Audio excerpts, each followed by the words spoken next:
You're listening to the Hazard Ground Podcast, with service members from across the military sharing their stories of combat and survival. And now, here's your host, Mark Zeno. Welcome into the Hazard Ground Podcast. Thank you so much for joining us as you do each and every week. This is such a special week for us here at the Hazard Ground Podcast. It marks our 100th episode. That's right, 100 episodes of the Hazard Ground Podcast. We can't begin to tell you how excited we are about what we've accomplished in the past 2 years of doing this. From a very simple idea, a concept, just a few short years ago, to 100 episodes in the books, it has been an amazing ride. We've been able to share some amazing stories on this podcast, touch people's lives in positive ways that we never expected when we set out to do this thing all the way back in 2015 and its inception in 2017. And you guys have been there with us every step of the way, and we can't thank you enough for being there with us over the last 2 years. So, for this week's episode, no new sponsor, no reads, no advertisements, nothing. We're just going to ask you to do one thing. Go to iTunes and leave us a review. Again, it doesn't have to be long. It could be one word. It could be no words. Just leave us 5 stars if you want. We do always appreciate the feedback. So if you have some time, please write. But otherwise, give us that 5-star rating. We know there's literally thousands of you that listen to the show all over the world. So if every listener left a review or a rating, we'd be well into the thousands and the top ratings on the iTunes charts. These reviews help us out so much. iTunes ranks mainly on reviews, so the more reviews we get, the more likely people are to find us on iTunes and other podcast platforms out there. So ultimately, you're not just helping us, you're helping our guests and other veterans connected to the people and organizations that are featured on the show. So once again, help us celebrate 100 episodes and get on iTunes and leave us a review. Thank you so much for joining us each and every week. Now on to this week's episode. Our guest this week, a retired Sergeant First Class in the Army and a Special Forces Green Beret, who had a total of 9 deployments, everything from Somalia to Afghanistan. He was medically retired after 21 years, and he currently serves as the President and CEO for the Global War on Terror Memorial Foundation. He is Michael Rod Rodriguez, joining us here on the Hazard Ground. Rod, good to talk to you, man. Hey, man. Thanks for having me, Mark. Really appreciate it. All right, so kind of let's go back to the beginning. So much you did in your entire career, but we always start the podcast asking about how you got in the military. Why'd you join the Army?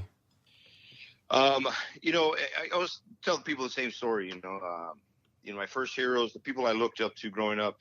My initial mentors. Of course, was my father. Most dominant male in my life. And he's a Vietnam veteran, and then my grandfathers served during World War II, and all their brothers served during World War II, and I knew they did, but they didn't really talk too much about it. There was a bit of somewhat of a mystery behind their service, and they just, the only things they really shared were when they would talk about their friends, their buddies, that they did serve with, and they told very vivid stories about their buddies, never about any of the, the crap that went down overseas or, during their deployments, but they would talk about their friends and tell these funny stories, and those were really the only times I saw my father or grandfathers, smile whenever the subject of them fighting in their conflicts came up, and as a child, that had a huge impact on me, because these are, I could tell that they these were men that they still love to this day, even though they hadn't seen them since they left service, but they still held a special place in their heart. And, that camaraderie, that bond that goes back to, really what I believe with us as human beings, we're tribal in nature. We're very, that's the core of our, I think, of how humans interact. And it just, to me as a child, it really struck a tone. It's something I always wanted to do. Isn't it amazing? And I'm sure you feel the same way. I know I do. There are guys that I was on deployment with that I haven't talked to in years. I haven't seen in years.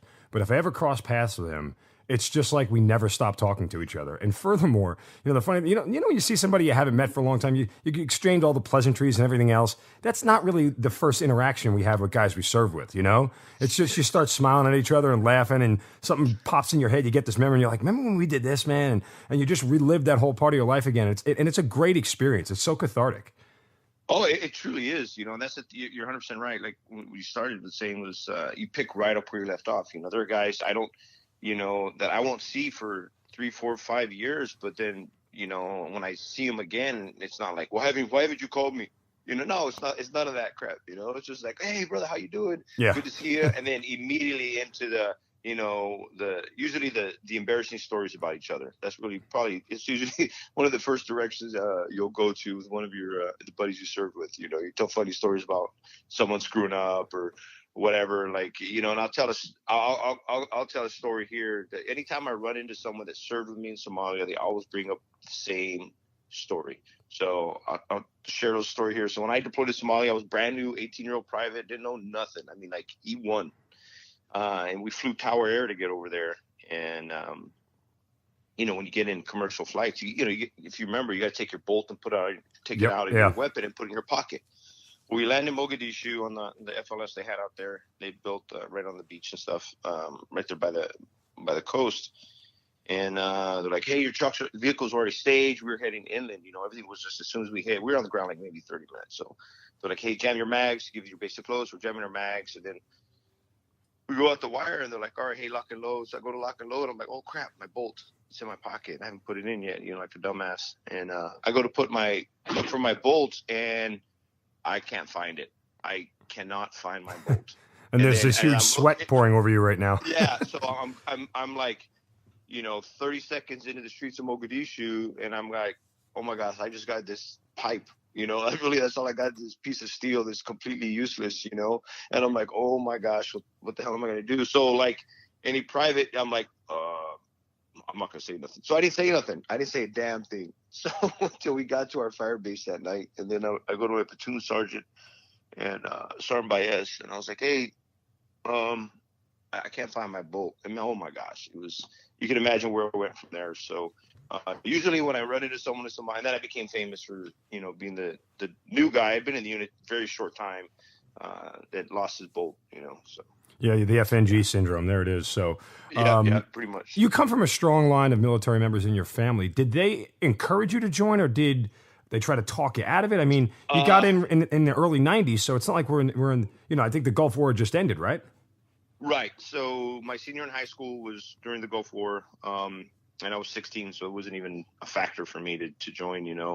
But I felt a calling to it. But my father did not want me to serve. His experiences in Vietnam, they're still with him today. I mean, like all of us, he was there during TET, and there's all those men, not just during TET, but during their service, they experienced some pretty hellacious stuff. And I think what made it worse and made it more difficult for those men and women that served in Vietnam is when they came home. They were spat upon. And so my dad did not have the greatest experience in the military. And he did not want that for me. He was highly discouraged of it. He discouraged me. He was like, no, I don't want that for you. I want you to do something different. Because just try something else. He did not want that at all.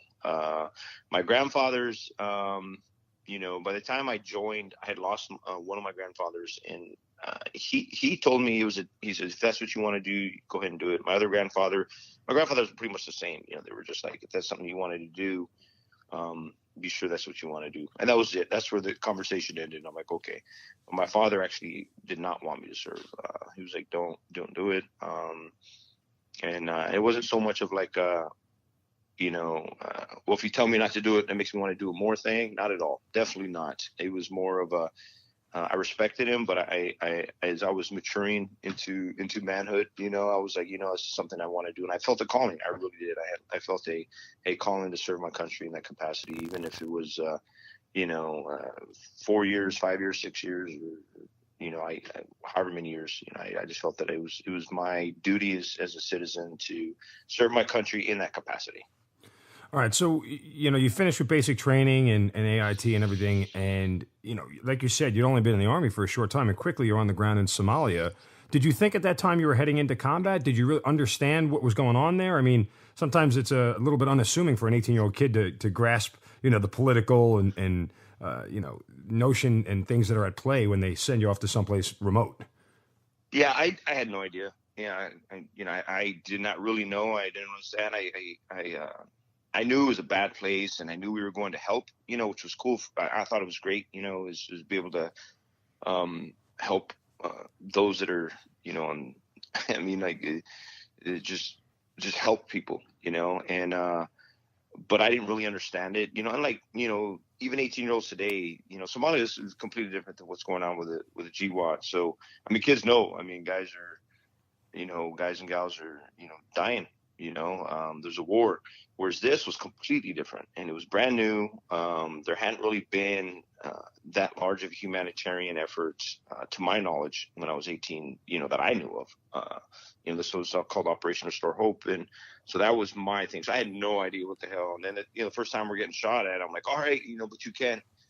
We didn't know where it was. It wasn't like full on one-on-one. They were coming at us. It was not what I thought.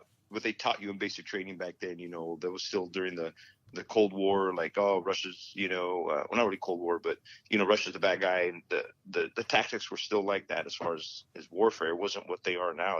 They teach things entirely different than they did. It literally was the first, urban warfare environment that we'd really ever fought in as a country.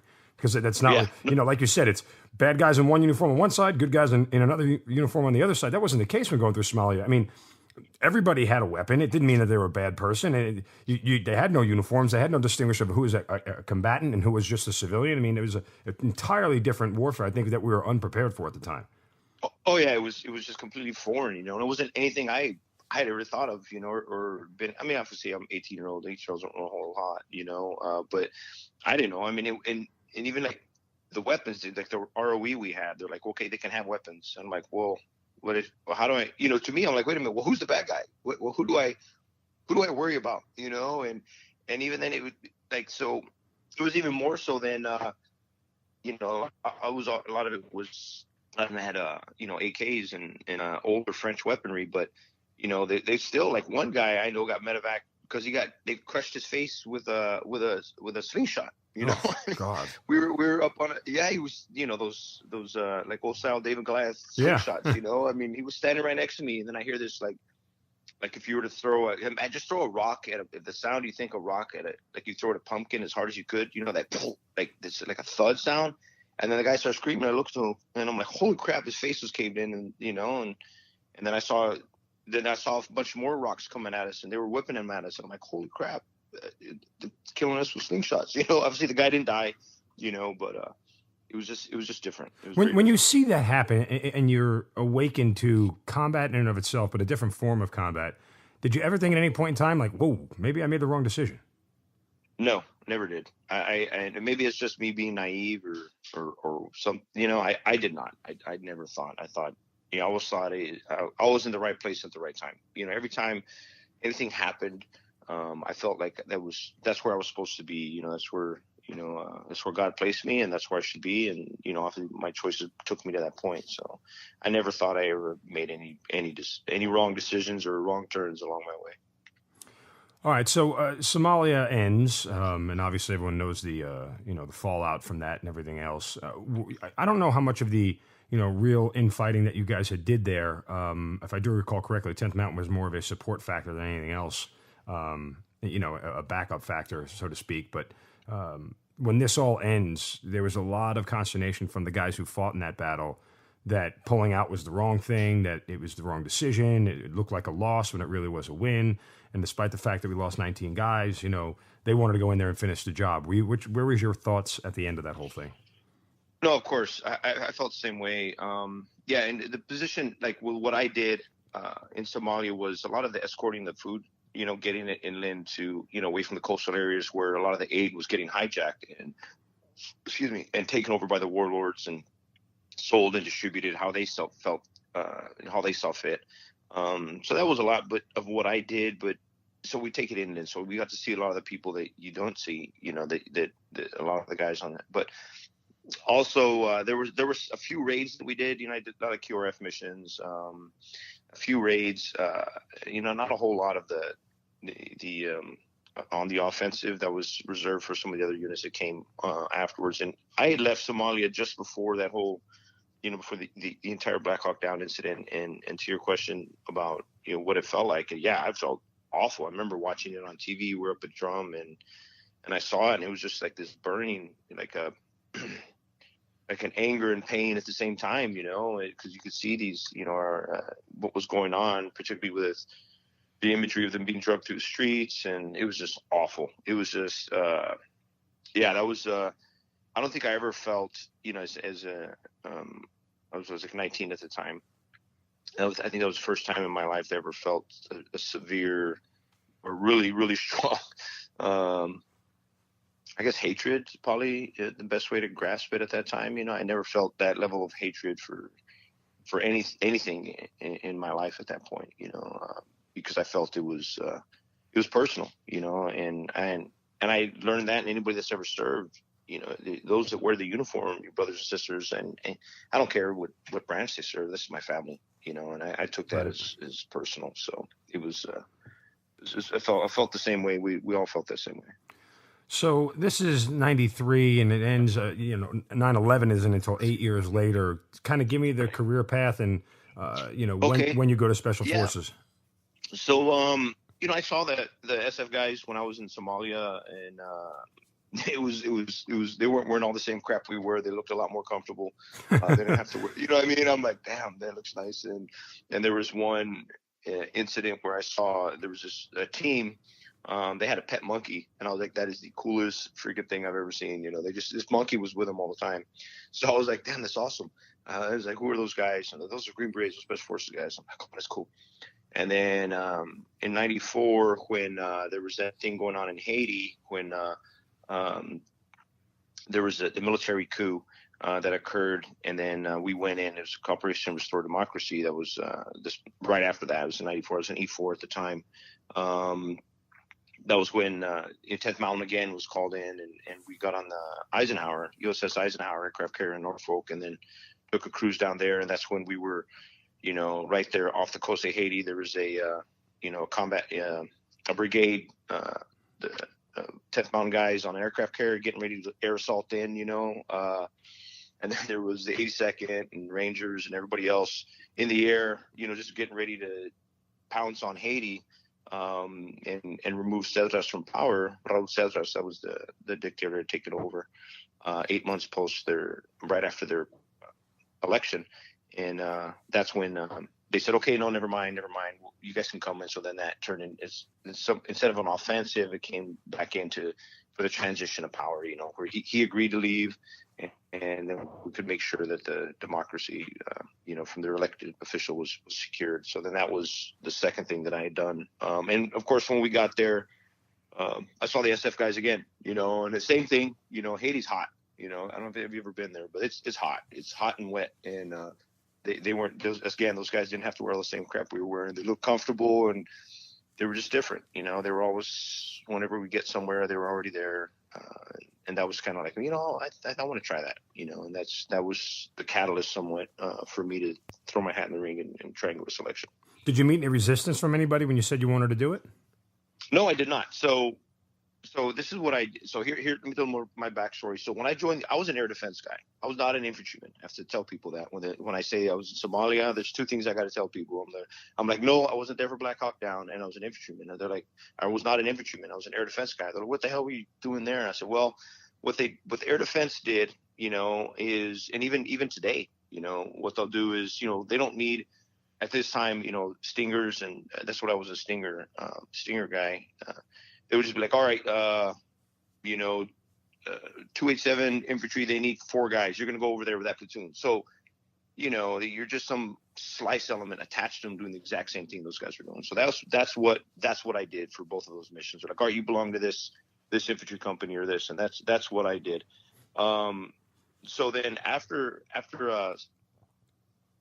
4 years of service, I got an opportunity to re-enlist, and I'm like, I want to re-enlist. And this is when I was like, all right, I got a couple deployments, maybe I'll get out. I said, well, let me make my transition a little bit easier, and I don't know why, but so I got stationed at White Sands Missile Range, and what I did down there was just test fire stingers. I would just sit on the range, and we would shoot. I don't even know how many stingers I got to fire, and we'd shoot down F4s and testing electronic countermeasures and the newer types of stingers, and so it was really cool.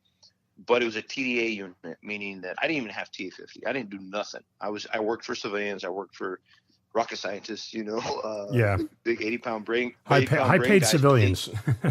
Right. But they needed it by regulation at White Sands. The person to fire them has to be, uniform service. So that's what I did. I worked on a range complex and shot stingers, but I got bored super quick. And I was at White Sands, and I'm from Las Cruces, New Mexico. So it's like 20 minutes away. And so I was home basically. But I had been in 4 years, and I was like, I don't know. I don't think I want to come home. I don't think things are different, So that's when I was like, I need to try do this whole selection thing. So I trained my butt off at White Sands, and I was fortunate. The elevation was like 4,800 feet. So then when I came over here to Bragg, I had a little bit of an advantage, I think. At least that's what I tell myself. I don't know. But and that's when I went to selection, and then came to Bragg in 97, and I've been here since. All right. So where were you on 9/11? I was here at Bragg. I was in the basement of 7th Group. I was doing some training down there, and we were in doing some class. The class was a range certification class, So we were in there just like, all right, this or whatever. Then one of the guys came and, hey, you guys got to go back to your companies. We're like, what the hell? I got to do this so I can. They're like, hey, go back to companies. We're like, they didn't say nothing. So like, all right. So me and a real good friend of mine, a guy by the name of Levi Rogers, we went to the whole Q course together and ended up on the same team. We leave and we're driving, and then I remember we walked into our company just as the second tower was hit. And that's when I was like, well, what the hell's going on? And then they're like, hey, call your families. You don't know when you're gonna be home. Make sure they're safe. Make sure they got food, water. We're not sure what's going on. So then that's my story for 9/11. So then I just hung out with the team. Then of course Fort Bragg went on lockdown. And then, we were dispersed to do various different things. So at this point, I mean, obviously, you're going somewhere. To what extent and what exactly your job would be, obviously you don't know, but were you of the mindset like, let's go get him? I mean, let's go do this? Or were you kind of more just waiting for orders and, kept a calm head about yourself? No, of course, I felt like everybody else did in the country. We were like, who the hell did this? Let's find them and crush their soul. Really, that was it. I think we all felt like that. Whether they were wearing the uniform or not, everyone was like, we were so unified as a nation. We were just, we were mourning the tragedy and the tragic losses of all those victims on from the 4 crash sites and all those involved. But everybody wanted, it was like wanted to do something, and that speaks to what the ideals and foundation of our country. We're like, hey, look, you're not going to do that to us and get away. We don't care if you're in this country, you're American, and we're going to take care of you.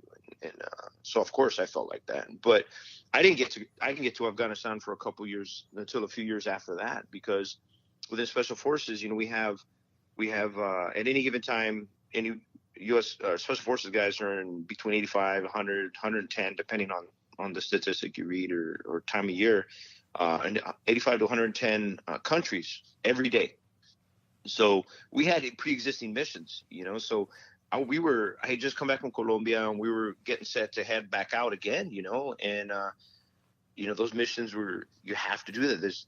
They secure our national, we make sure they're very strategic missions, right. And they have to be maintained. You can't just stop doing what you're doing and the rest of the world to focus on this threat, because in that area, that was 5th Special Forces Group's area, and they were very well capable of handling it at that time.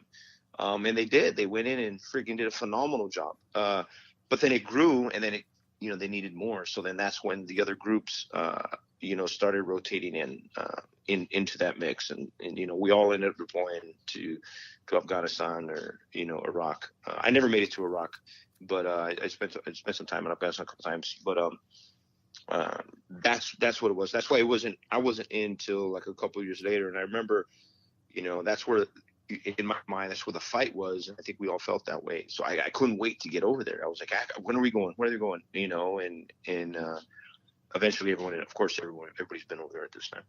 Yeah. And just for those listening who aren't military, there isn't a sense of like, let's go get that. I mean, the sense is that you've got your brothers over there doing the same thing, and all you want to do is help.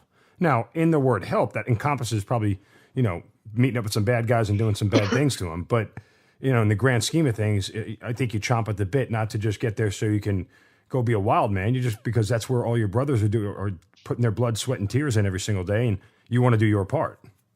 Of course. Yeah, of course. You want to be there for them. You want to be there because every like sketchy moment I've ever had where things are really like, holy crap, this could be it type of moment, I never thought once about myself, and not to say at all, but I was concerned, I would always wonder where everyone else was, like, oh shoot, where's Randy, where's Brian, where's Paul, where's, I was just where's Jim, where's, where are they at? Where are they okay too? Are they, what's going on? So you're 100% right. You always, you're when it comes down to it, if you talk with anyone or read any of the guys that are writing war books or anything like that, you're fighting for those to your left and right. Obviously you're doing it in the grand scheme of things. You're doing it because we're serving our country, however, for whatever mission. But when it comes down to it, it's your family to your left and right. So you had come close to combat, as you mentioned before, in Haiti and Somalia and everything else. When you get into your first engagement in Afghanistan, for the first time you see real live combat, can you recall that scenario, that situation? Yeah. It was, yeah, I can. So it was, man, and not to discount the scenario at all, but it was training. I mean, really, it was, but real life at that point, because a lot of our training is real high risk. I mean, we train as you fight. I think everybody does to some extent. But it was just a training mission, but real. I don't know. And maybe that's just me, the way I looked at it, but it was very, I don't know. It was scary for me because I knew that, one of my brothers could end up not coming home. Right. It was that's where the fear came in for me, was like, holy crap, someone might not come home. We might not all be back in the team room later. That's where the fear with regard to the very first engagement or our very first mine anyway. That's Right. where it was. That's where the fear set for me. And it's even just talking about it now, I'm taking back to that. It's just like, damn, I was scared for them. And like I said, I'm not Superman. Hell no. No, I'm not. I don't want to portray like, I'm fearless. Bull crap. It's just that's where my mind went immediately was, my teammates. It's funny you were forthcoming about that. And I asked the question a lot. And sometimes I feel like it's a dumb question. I ask people we interview on the podcast, were you scared? And everyone's got a different answer to it. Some people are willing to, say, look, yeah, obviously there's an element of fear. And other guys just say no. It never. If it ever did cross my mind, I quickly discarded it and moved on. I think those are all fair answers, and certainly it's from the perspective of the individual we're talking to. But I think fear is very normal. I mean, I can remember being there. I can remember experiencing fear, but in the same respect, you don't really focus on it until after you get back from whatever mission you're on. Because you're so caught up in the moment, you're so caught up doing what you're trained to do, and being where you're supposed to be, and everything else, and taking care of all your teammates and your brothers and sisters and whatnot. And but I think the acknowledgement that there is fear to me is very, very normal. Oh, it is. I mean, it's a normal human reaction. Did I ever, to add to that, to what I said, is I never thought anything would happen to me. I didn't. I was so focused on my brothers and sisters. We had females out there with us as well, that I didn't think anything would happen to me. Maybe that's just, I guess, makes me be naive, but I was scared. I'm like, holy crap. But it was afterwards, particularly with me, a lot of times I'd get injured or the last ID or something. I'd look back, I'm like, wow, how the hell did I make it through that? That's when it's like, I'm almost more scared afterwards than I was during it, because you're so focused. You like flip the switch because you've done this, you've trained so hard for this moment that it's just, you're just going through the motions. You're just like, all right. And then you adapt and, to the scenario as it plays out, but you're doing it. You've done it 1,000, 10,000 times, you're just doing it a little bit different in a different environment under different circumstances. But, yeah, it's interesting. And I love the conversations that I have with, with my buddies about that, because we can tell the same story, or we can talk about the same situation, but each one of us felt entirely different because of how we viewed it. It's interesting. I just remember there were, I was outside the wire, one every 3 or 4 days. So I did a lot more than I ever thought I was going to from that standpoint. But I can remember days, you're getting kitted up, you're getting ready first thing in the morning, whatever it is, whenever you're rolling out. And, it's almost like that feeling in the locker room before a game. You have the adrenaline pumping, you feel good, and you feel like, hey, I'm ready for this. And there were other times I went out and I got a bad feeling today. You just wake up and you just don't. So you're like, how many more times can we do this before we roll the dice and throw, and crap out? You know what I'm saying? Like, and obviously it's a different environment for you guys in the SF community in the way you do it. But, that sort of pendulum swing again, I don't know if it was like that for everybody, but it just seemed normal for me. Yeah, it's funny. So build on that is, I love before every mission we had everyone had their own like ritual, right? Yeah, pregame ritual. And everyone, and what was really cool about the last team I was on was we had at our fire base, everyone had in their rooms, we all had our own room, and but everyone had like these massive stereos, like old school, like early 90s barracks stereos, like these but huge just loud as hell. So everyone would listen to their own music, everybody. So everyone's getting ready, and there was this ritual where everyone like just turn on their music. So you walk into the hallway and hear like 5 or 6 different genres or types of music, but everyone was into it, and we'd come out and just, it was a, we were happy. I mean, really, and it might've been to the music, cause music does something to everybody, whether you like it or not, it does.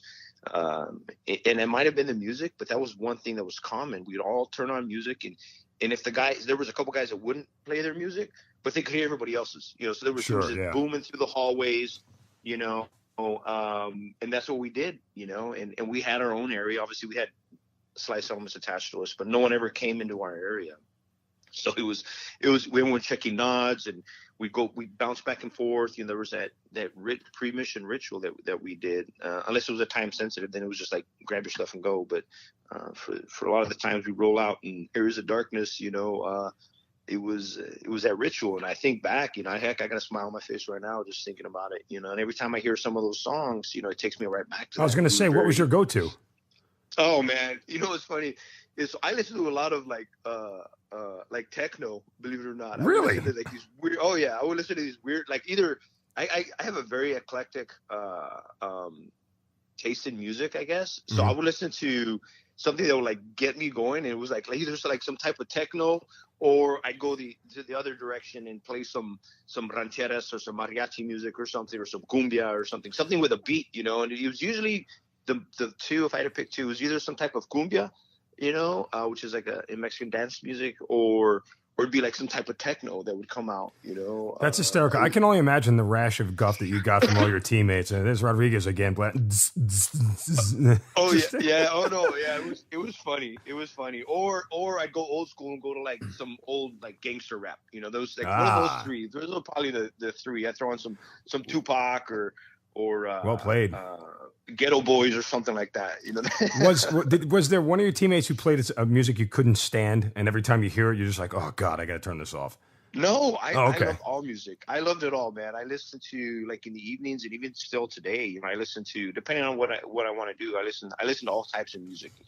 I love country. I listen to classical. I love musicals. I have, like I said, I listen to, I think I grew up, my mother listens to records a lot. So I think that was my upbringing. There was always music in the house. We didn't have TV, but there was always music. So I know like all the lyrics to every song, and the Sound of Music and the Music Man. And I mean, I have such a broad view of music. I love music. I really do. So but I would get a lot of crap whenever I play musical. I will say that's the one time if I play like, some Fiddler on the Roof or something, I'd get all kinds of crap from the guys. There you go, playing Pygmalion, and everybody's looking at you strange.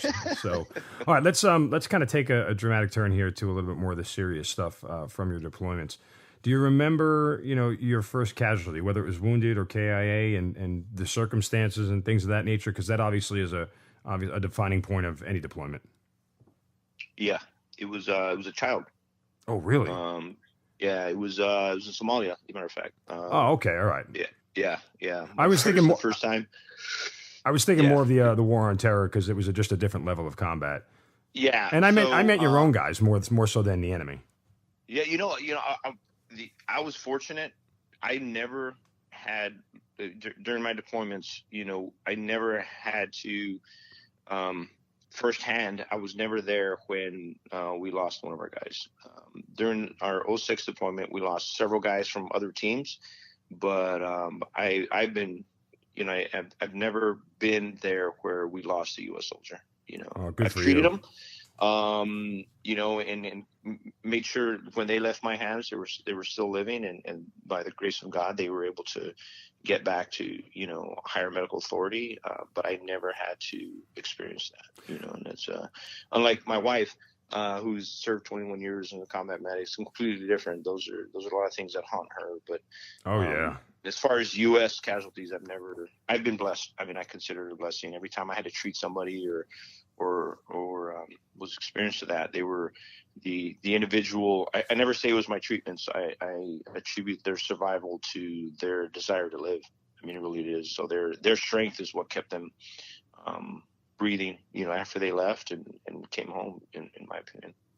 Well, credit to your wife, and we've had a couple of, combat medics from different branch services on the podcast, and to hear the stories, to hear what they had to look at every single day and go through, and obviously, that's the career path they chose and wanted, because it's not for everybody, and you have to test really high to do it. But, all that said, the stuff that they must recall is, and we've talked to them, the stuff they do recall is literally mind-numbing, because to deal with that every single day for months and months and months, up to a year, it's got to weigh heavily on your soul. So again, credit to your wife and her service for doing so. Let me ask you the first time you came into contact and the first time you were injured. What are those circumstances? Okay, so we'll talk about the last one. So we were conducting. We were on our way to go do some stuff, find some guys, right? We'll just say that there is a darkness. So anytime we crossed an LDA, linear danger area, we'd always you'd have to clear it. We had jammers, for jammers on some of the vehicles, which would jam some of the signals for command detonated IEDs, but on my last deployment, we always used four-wheelers, ATVs, Polarises. And so the senior guys would always be on an ATV. So we would leapfrog. There'd always be one in front and one in back. And then when we would cross an LDA, whoever's in front, well, you take the guys and you clear it. Because we didn't have jammers on the ATVs at the time. So you're like, all right, let's check this out. And you'd cross it and clear it. So that time during this time I got hurt was I was crossing it. I was crossing the LDA. We were clearing it, and I would go across, and then we'd bring some of our Afghan guys with us. They'd be on foot or right on the ATV, depending. And it was a washed out riverbed, and we always cross this area because, there's only one way in and one way out of some places. And there really is. There's just, you can't avoid it. So, the bad guys, they know we're coming because that's the only place you can come in, and then SF teams, we didn't have a lot of the assets, a lot of the tier 1 units had, like, Delta Force guys or the Team 6 guys, we don't have a lot of assets, it's not like we had our own bird. No, it's not realistic. We work by through and with host nation forces. And so we didn't have that. We couldn't fly in and fast rope in on them. That just doesn't happen all the time.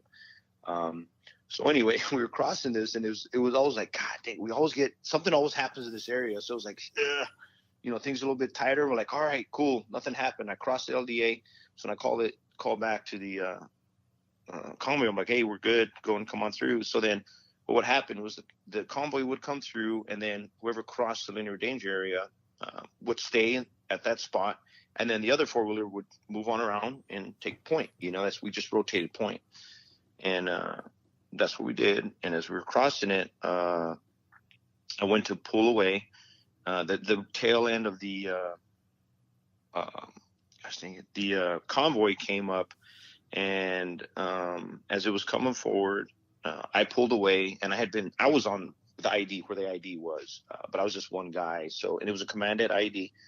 So one of the Afghan trucks was coming up, and they didn't have jammers on either, because there's a jammer creates like a bubble of protection. Where this Afghan truck, it was outside of the protection. U.S. vehicle went by, jammers went. I guess the bubble moved past the bubble of safety, The other truck came up, and then I went to pull away to just kind of get into the mix of things, because it was kind of a tight road. And then that's when the IED went off, and it threw me in ATV. And from what I remember, and from what one of the Terps had told me, because he saw it, he was in that truck, one of our interpreters, excuse me. And I kind of remember feeling something like a push from the back. And then I remember pushing the ATV back over. I remember the first thing I kind of really remember is being mad, like pissed off, like, oh shit, they got me. Right. I was mad.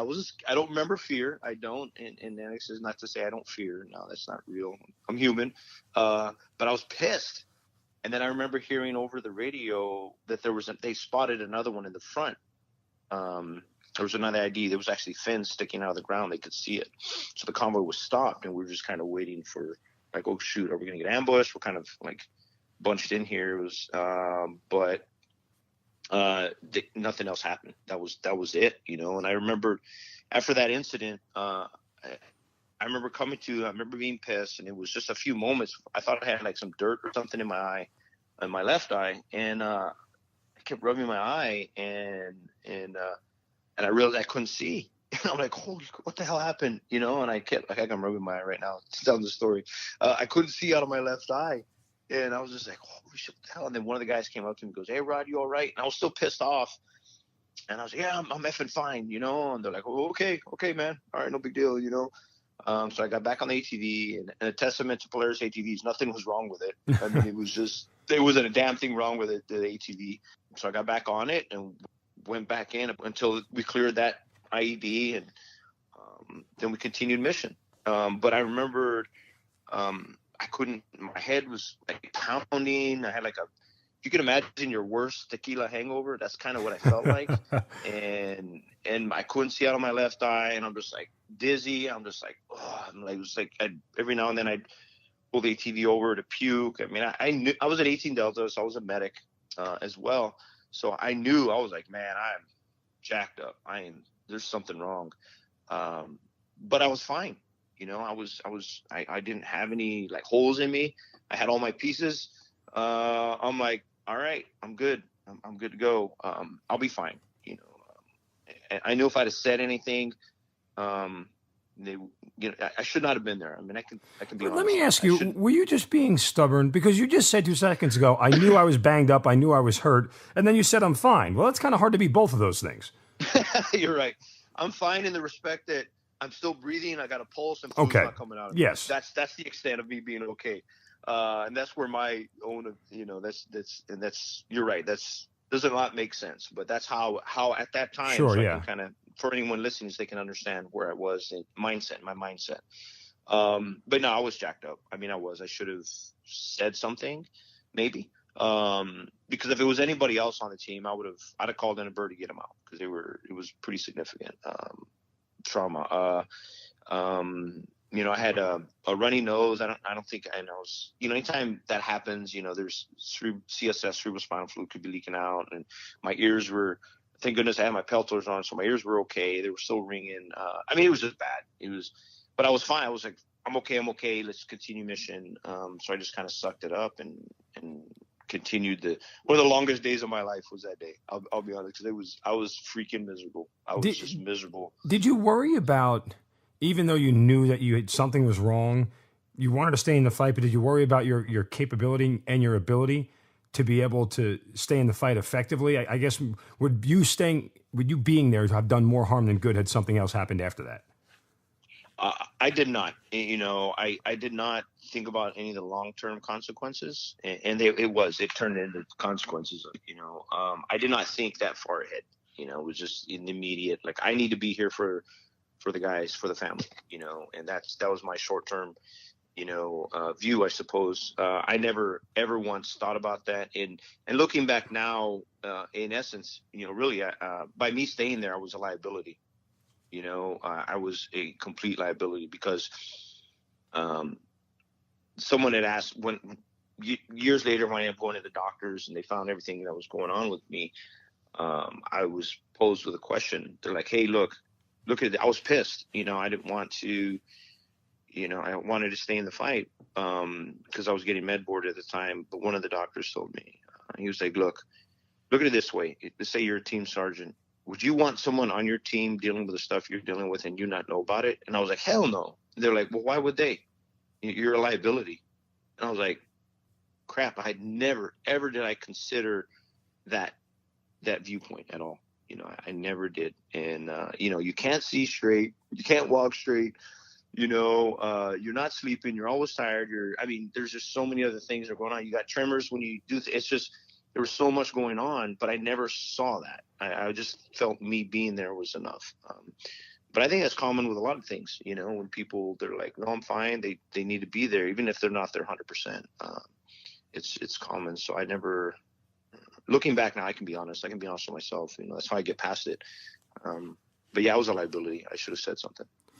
When you look back on it, and knowing what you know now, do you think things would have turned out differently had you kind of tapped out at that moment?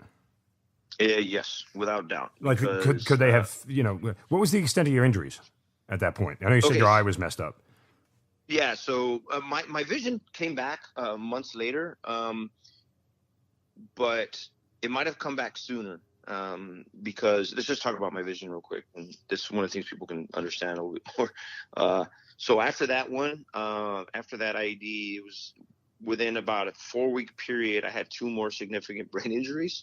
It was, the wheels are coming off my wagon, and my eyesight might have come back sooner, and it might have come back normal had I left after that first one. Because when my eyesight did come back after about 4 months or so, my eyes stopped communicating with one another. We take, when the way your eyes work is it takes 2 separate images and your brain marries them into one.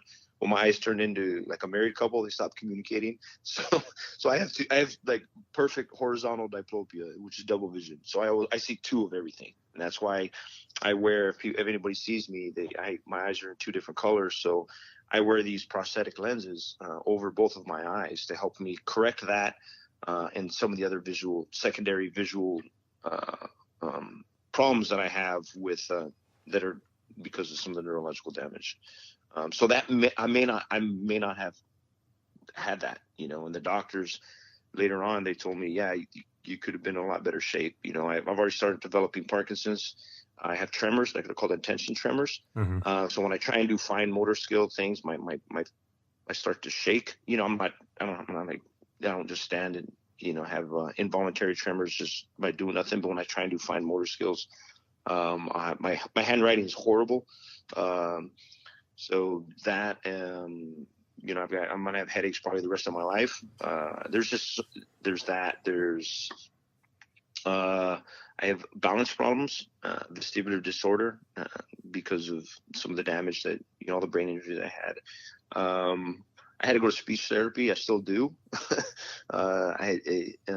Because of some of the damage that affects the speech centers within my brain. Let me think. I need a whole list. I need to read these off to you.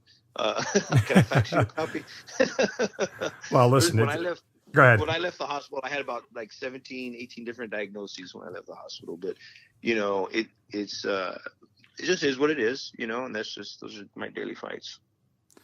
Well, look, obviously glad that you're still here with us, but, the everything that you're suffering from, was any of it preventable? I'm not the IED stuff. Obviously, the results of that are what they are. But, continuing to want to stay in the fight as opposed to let me get some treatment first, get healed up, and then go back in. Is that the standpoint things would have been different? Yes. Yeah, 100%. The doctors told me, they're like, look, if you would have done something immediately afterwards, the probability that you could have served longer exists. One of the doctors I had was very good because he didn't sugarcoat it. He didn't. He told me what I needed to know. He didn't like try and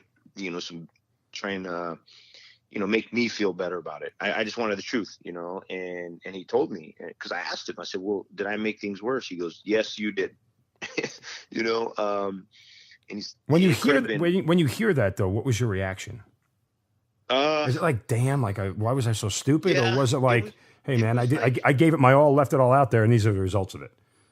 It was like, damn, but it was also like, well, those are choices I made. It's just man, it's hard to describe really.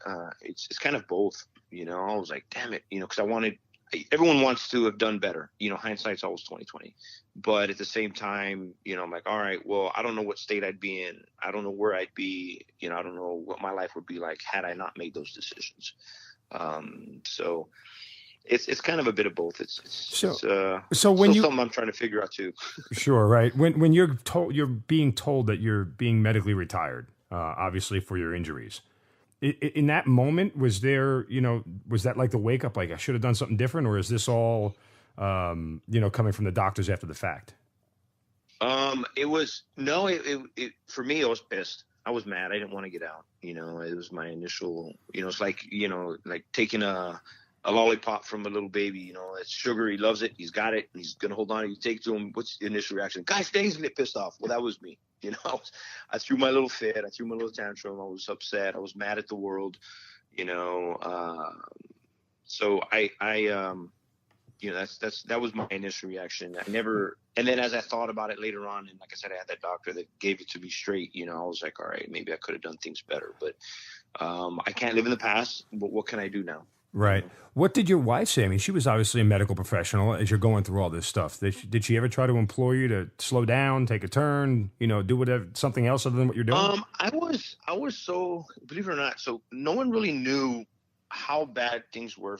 What I didn't either. No one, and I don't say bad like I'm like that bad or something, but my wife didn't even really understand. So I lived like I was able to conceal it so well that my wife kind of had a feeling that I was having some issues, but she could not approach me. Right. So I until I had like a seizure in front of her for the first time, she didn't know that how bad I was. And when I did, she asked me what was wrong, and I lied. I said, oh, I just tired. Because my seizures, when I would have them, I would just like, I wouldn't, full blown like flailing around or anything. It was just like, it looked like I would just close my eyes and like go to sleep almost immediately, and then just like, and then wake up right afterwards. It looked like a quick cat nap or something. But when they recorded it later on, it was a seizure activity. But I couldn't control them. When I had one in front of her, I was like, oh, I don't know. I'm fine. Would you have accepted, if they allowed you to stay in and accept a desk job, just listen, you can come here and work every day and everything else. Would you have accepted that or no? You needed to kind of be at the tip of the spear. No, I couldn't. I don't think I'd have stayed in if sending emails isn't my thing. Well, it is now, damn it. But not while wearing a uniform, no. Cause I wanted to, and I think it explained it. I wanted to be there for my brothers and sisters. So if I'm not there for them, if I'm not in the moment with them, then I can support them in a different fashion. And I was just, I would not have stayed in. No. Right. Well, fortunately for you, and I just from talking to you, I know this, but your legacy as a soldier is carried on by your son now, who's in the 82nd Airborne Division, correct? Yeah. My oldest son, as soon as he joined high school, me and him had almost the same conversation my father and I had, where I never encouraged nor discouraged it, but I wanted my son to go in as an officer. I was like, hey, Miko, let's try and maybe we can go to college, go to ROTC, and then, or maybe we can get you into the West Point Prep School. Let's just figure something, because he was an athlete, I was like, hey, look, let's look something else. But he, there's a war going on. He's like, no, Dad, this is what I want to do. I want to get into it. I'm like, all right, well, so of course we supported him. And, so he joined the Army 2 years ago. And he just came home earlier in the year from his first deployment to Afghanistan. Wow. That's unreal. Let's kind of draw the circle of life here for a moment. The things that your father never talked about his experience in combat, did he ever share them with you? And do you share your experiences in combat with your son?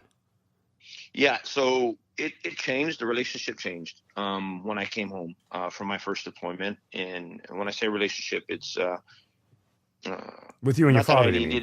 Yeah, with me and my father. So, and it was the exact same thing with my son. So when I came home, not that I needed a reason to have any more respect for my father, but I had like a profound level of respect, because what I did in Somalia was not compared to what he did in Vietnam at all. But I was just like, holy crap, this is a little bit different. So then when my son came home, For me, I understand that. It's different. Our relationship is different now. Not only is he my oldest son, but he's a fellow combat veteran. He's got his, the CIB, he uses mine. I gave him mine. Wow. So I gave him my CIB, and well, that must have been like a great moment for you. Yeah, it was cool. I'll say that much. Yeah, so he wears my CIB and his mother's jump wings. That's awesome, man. I lost my jump wings. I don't know what the hell happened to them. My first set of jump wings I got in '92, but my wife, when she went to jump school, I was actually the one that pinned her wings on her. So then I got to pin those same wings back onto my son. So we have awesome. a different. That is unreal. It's pretty cool relationship. We're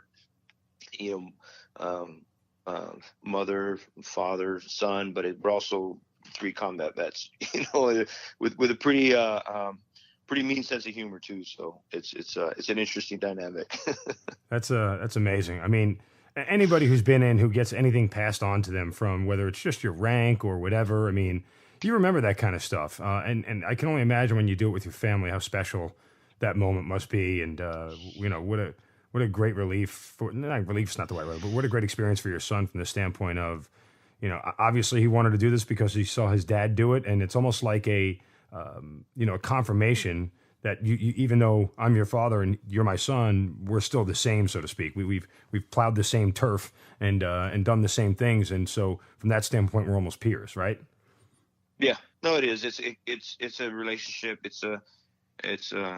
It just improved our relationship. I love my sons, and it's just different. I don't even know how to describe it.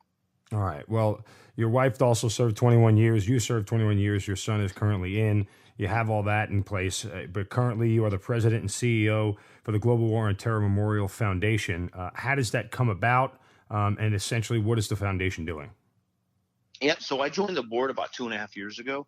And what we had to do was, so the Global War on Terror Memorial Foundation is the congressionally designated nonprofit that is building a GWOT, the Global War on Terror Memorial, in our nation's capital, much like the Vietnam Wall, World War II Memorial, Korea. There's a Storm Memorial that's going up here pretty soon, hopefully, and the World War I Memorial, that's actually the next one that's going to go up. They're a little late on the World War I Memorial. A little late. A little bit. It's been 100 years. It's been 100 years. Yeah, they need to get moving quickly. Yeah. Unfortunately, the last World War I veteran, Mr. Bocos, died in, I think it was 2011. It might be 12, but just 6-7 years ago.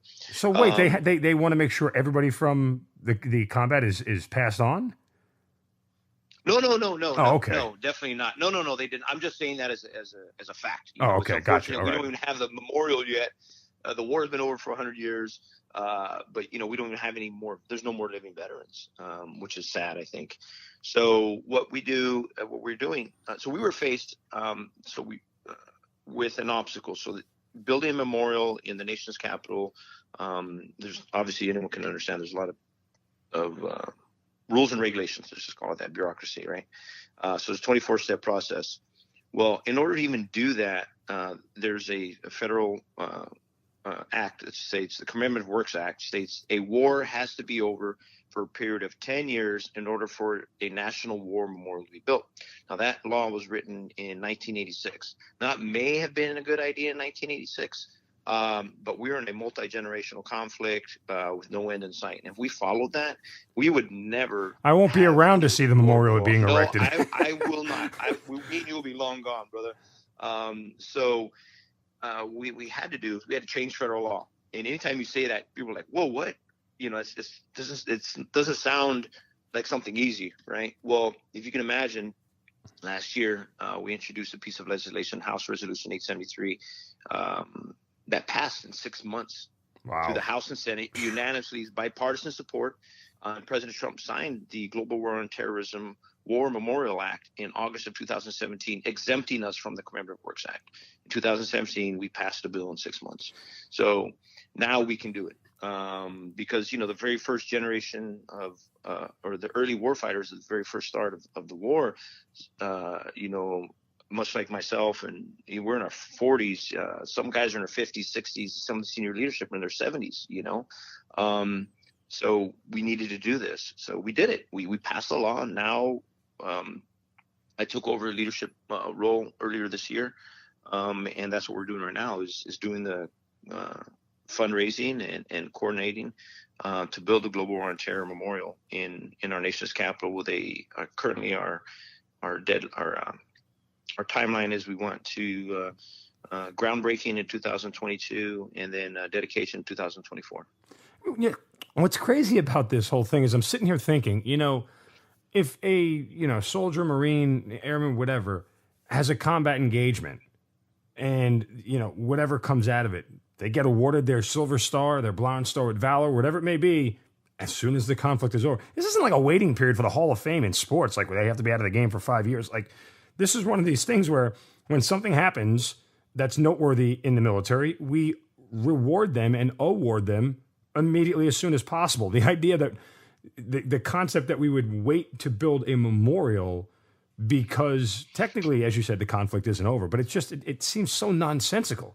Of all things, right. Like it's okay to recognize, individuals for their service and remembrance of them as soon as it's appropriate. And in this case, it's appropriate to do it right now. Like, I don't know.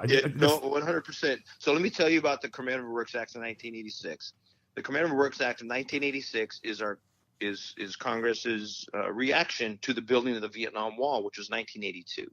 So before Jan Scruggs, spearheaded the movement to build the Vietnam Wall, there was no rule or anything like that. So there was nothing in existence. So when that wall was dedicated in November 13th, 1982, Congress was like, well, we need rules and regulations. And I applaud them for that. I think that, we have, there needs to be rules and regulations at times, but to say that, basically they established a precedence for all future wars, which is somewhat short-sighted in my opinion.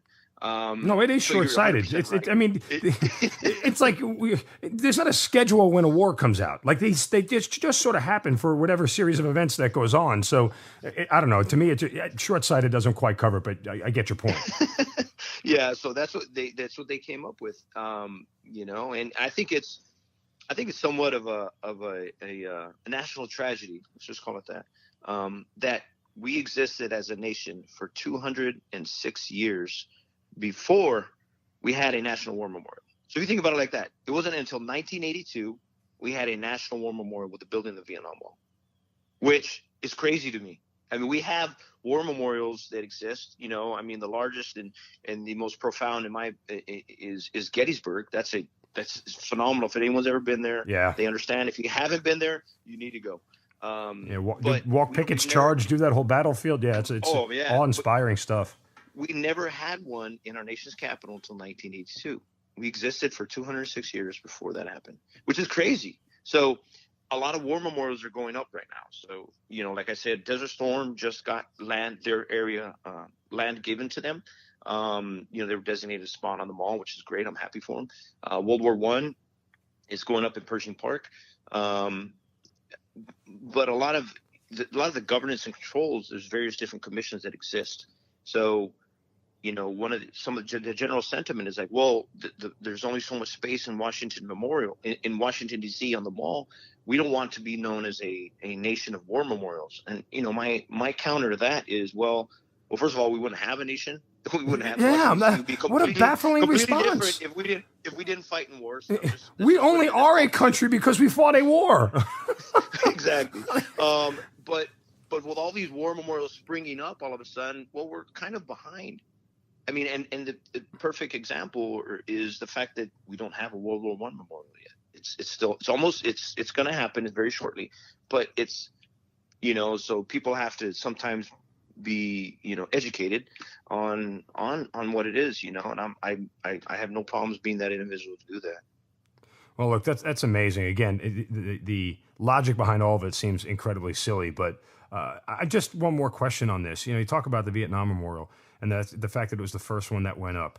Do you think, and this is just your opinion, I'm not asking you to speak officially, as part of the Global War on Terror Memorial Foundation, but do you think that because of the general overview of American citizens that disagreed with us being in that war, and the fact that that was the first memorial that went up and people saw the reaction to those who went to the wall and everything else, that was part of the reason that they put that together because they said, well, look, we don't look really good in this spot, that we spat on our veterans, we spat on those people who fought in that war, and this memorial reminds everybody how poorly we treated them, that maybe we should kind of hold off on putting more memorials up. Do any of that ring any truth or honesty? No, I don't think so. Okay. I don't think so. I really don't. And I can say that with a clear conscience. I really don't think so, because anyone that goes to the Vietnam Wall, whether they served or not, or whether it touches you. Yes. Every one of those memorials you go to touches you in a different way. The wall is very solemn and very, it touches you. I have a cousin on the wall. Of course, he passed before I wasn't, he passed before I was born, but it's profound. It really is. And then you go to the World War II Memorial and you see how large it was, and that's a perfect example of what World War II meant, how big it was. It was a world war, and it's amazing. You just go around and read the quotes and see the stars, and it's the Pacific and Atlantic. Just go there, and every state is beautiful, listed, and it just touches you, and then you go to the Korean War Memorial, and it's to me, and I say this in if this word can be meant in a good light, it's haunting. You see that. Harrowing was the word I was thinking of. Yeah, that was the word that popped, because I've been there, and it's almost it's ghostly in a sense. You walk through it, you almost feel like those people who fought in that combat are there with you, watching over it. Right, and I think it's important because it's educational. That's the educational aspect of that. It's every one of those pieces, every one of those war memorials that I just mentioned, Vietnam, World War II, and Korea, are functional pieces of art. Art has an ability to tell a story, share a message, share an emotion that sometimes words fall short or they don't exist. And that's what's very, very important. That lends to the educational aspect, because, if you look at the numbers, so World War II, 11% of the population served. Korea was 7%.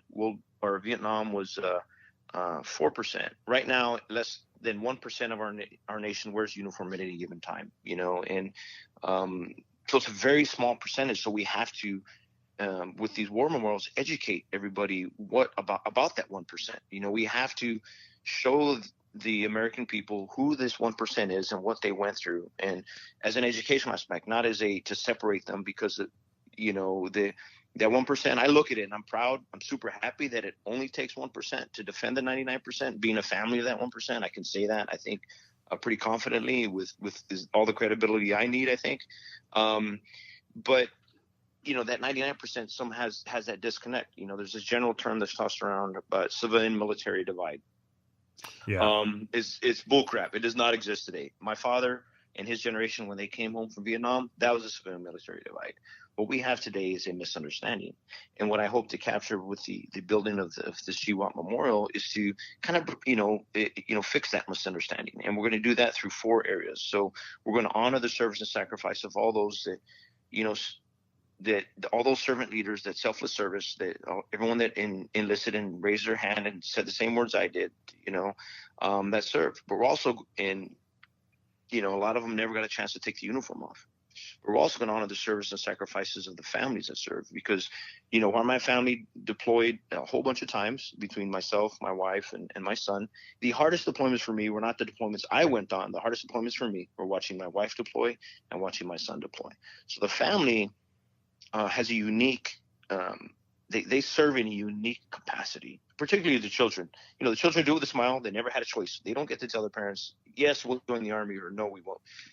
They just do it, and they do it. Military children are phenomenal. They're just some of the most resilient and strongest people I've ever met. So we're going to honor the service and sacrifices of everyone. We also want to honor, in keeping with the charge given to us by Congress, we want to honor the service and sacrifices of those that maybe didn't wear the uniform but did serve in the global war on terror. I stood side by side with GS, DOD employees, contractors that were doing a lot of the same work I was. Whatever their motivations were to serve in whatever capacity, they still serve, and that's something that I think is important. That allowed that also those people that did serve made sure that that 1% could continue to serve. That we didn't need a larger military. So they augmented our capacities as a nation to fight the global war on terror, exponentially. So honor. We also want to healing the nation. That's very important. War affects everybody, whether you serve or not. So we want to heal us as a nation. We want to heal those that served and lost. We also want to heal us through education. The third thing is empowerment. That's going to take various different forms, through education, through engagement. Talk about the war. Remember mentioned earlier where people don't really understand or know what's going on. It's just people almost forget that we're still in a war. I mean, it's crazy to me, but men and women are still fighting and dying. So through empowerment, we're going to break down that misunderstanding and tell people who it is fighting, why we're fighting, or maybe start conversations that need to be had, not just within the general populace, but within our leadership, our elected officials. Perhaps this is important for them to take a step back and look at things. And then the fourth tenet, if you were to consider them all tenets, would be unity. We're going to unite us as a nation, and this is how we're going to do it, by building this global war on terror. And this is my dos centavos, this is my opinion. So if you look at the military, albeit 1%, look at any platoon in that military, in the Army, or my son's platoon, just line them up against the wall, bring them in a room, and look at whatever social label they choose to accept or identify with, whether it's their race, creed, their nationality, or religion, whatever. You're not going to find a more broad and diverse group in existence. That a functioning working group that does not exist. The most inclusive and diverse working group that exists is the United States military. So in essence, that 1% is a direct reflection of the 99%. And by doing that, people that didn't serve or don't know anybody that served will be able to look at those of us that did and be like, you know what, you're just like me. You just took on a different path. You serve this country in a different capacity. There's so many different ways to serve this country. Not everyone has to, take the oath of enlistment or oath of office and put on the uniform and carry a gun into harm's way. Not everyone has to do that. There's so many other ways you can serve this nation, be a good patriot, follow the laws, vote, pay your taxes. Smile. There's so many different ways you can do it. I think is really, really important, and I think that's how we will be able to unite us as a nation. Because I have to remind people when I go out and tell everyone what we're doing, why we're doing it, why we need to do it, is that this is not a 9/11 memorial. Those exist. We have phenomenal 9/11 memorials. That exists in Washington, D.C., at a field in Pennsylvania, and then the ones in New York, and there are several different other ones, independent ones that exist as well throughout the country. What I have to remind people is this is not building a 9/11 memorial. What we're going to do, this is the response our country had to the attacks of 9/11, sending our sons and daughters into harm's way, hunting down terror is what we were doing. And in doing that, I hope to capture what everybody felt like. I remember when we first started this conversation here, what it felt like, following the attacks. Well, everyone became united. Everyone wanted to do something about that. We were so united as a nation following those attacks. And I think by building this memorial, we will be able to remind everybody that this is the greatest country in the world. And that's why everybody wants to come and live here. And that's what we're going to be able to do. We'll be able to capture that, unite us as a nation as well. Wow. Beautiful words, beautiful thoughts. And obviously, I'm sure the memorial itself will reflect all those things vividly. I know you probably can't tell me exactly what it is, but do you have the design of the memorial yet, or that's still being worked? Yeah, that's to come. So I think I might have said, I'm not sure, but there's a 24-step process. We're on steps 9 through 12. So okay. What we're hoping to do first quarter 19 is go and ask for, we're trying to seek a spot on the mall in Area 1, which is the National Mall. The kind of where all the other memorials are somewhat. So that's where we're at. We're not going to open up. We're going to open up for a design competition, much like Jan did with the building the Vietnam Wall. We're going to open a competition. We're not sure the mechanics or schematics or how that's going to look right now, but we do not have a design yet because we're following the steps. This is what the government said we have to do. Roger that. We'll follow those steps. I'm not going to come up with a design. I don't think we should as a foundation and then say, okay, and then say, we're going to build it here. That's just not how things work. That's not how things work in Washington. That's for damn sure. So we will get to that point eventually. Right now we're focused on getting land, getting a spot on the mall, and then once that happens, then we'll know how big of space we have. And then when we go and open up to a design competition to all the phenomenal artists and architects that exist, they will have their left and right limits. In general, a big worry is like if we were to do it the other way, someone may come up with a phenomenal design and we vote, yep, that's it. We've invested, I don't know, tens or hundreds of $1,000s on this design, or maybe $1 million. I don't even know what it costs. And all of a sudden we're given a spot of land that's too small, or it doesn't fit. Maybe they give us, this design that's like take up the space of 1.5 acres, but they give us 5 acres. Well, crap, what do we do now? You see what I mean? So that's just not the way to go about things. And it's definitely not an efficient way. I'm a very pragmatic and individual, and I like to do things as efficient as possible. So we're not quite there yet. Well, look, I got all the faith in the world that this will be something extremely special. And again, hit on all those tenets that you talked about. And it is long overdue. It's never too early to recognize the service and sacrifice of people who put on the uniform in defense of this nation. So from that standpoint, I thank you for, once again, being the tip of the spear on this whole thing, because it doesn't get done without people like you who truly want to see and make a difference in people's lives every single day. And, everything from your 21 years in the service, your family's continued service, your wife and your son and everybody, certainly thank you for doing that and dedicating your life to it. And of course now, you're still serving every single day, just in a different capacity. I know that kind of really is what charges you and gets you out of bed in the morning, but it's just been an amazing discussion, an amazing conversation. We certainly thank you for all that you've brought to our listeners. Right. Thanks, Mark. I really appreciate the opportunity to come in here and just chat with you. And I think you're doing a phenomenal job with what you're doing. I don't think you fully understand the second and third order effects of bringing some of these, I scrolled through the list of individuals you got on here, but sharing these stories is extremely important because I believe by sharing these stories, you're saving lives, my friend. Well, I hope so. I mean, in the grand scheme, we hope that that's a great end result. We just, we want people to hear everybody's story from the military and from their time in service. And I think it's important. It's great to have your story made into a book and into a movie, but not everybody who's served got that benefit. And that's why we do this is to give people a chance to tell their story, what their service means to them and what it means to the people around them. And I just, there's a lot of value especially in hearing the diverse level of stories that we've told to our listening audience. There's a lot of value in hearing all those because it helps put context into what service really means. No, you're right. You guys are doing a phenomenal job, brother.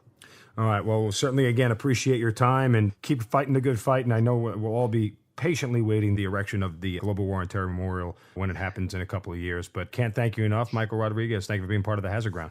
Thanks for having me, bro. You've been listening to the Hazard Ground Podcast, hosted by Mark Zeno and produced by Matt Pasquarella. If you have an interesting story to tell and you'd like to be on the show, send us an email at hazardgroundpodcast@gmail.com. And if you like the show, don't forget to subscribe, rate, and review on iTunes. Thanks for listening. We'll see you next time.